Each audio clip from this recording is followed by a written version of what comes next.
పాప పుణ్యాలు డిసైడ్ చేసేది కాలం. కాలానికి విపరీతమైన పవర్ ఉంటుంది. ఈ మాట ఎందుకంటున్నానో ఈ వీడియో లాస్ట్ వరకు చూస్తే మీకే అర్థమవుతుంది. సిదిరి అప్పలరాజు గారు అరెస్ట్ అయ్యారు. తప్పు చేసిన ఆయన కొడుకుని తప్పిద్దాం అనుకున్నాడు, కానీ చివరికి ఆయనే ఇరుక్కుపోయాడు. ఒకసారి ఈ వీడియో చూడండి.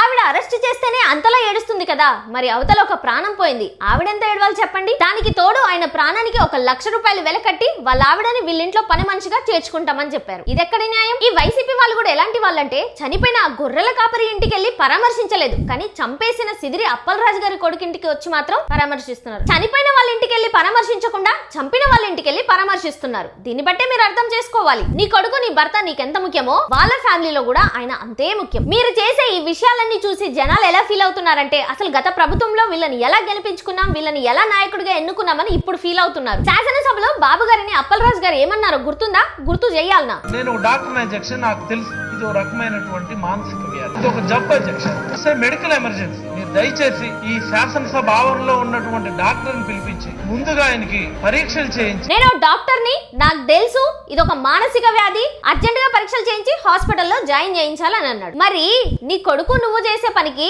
మిమ్మల్ని ఏ హాస్పిటల్లో జాయిన్ చేయించాలో చెప్పండి. మీరేమంటారో కామెంట్ చేయండి.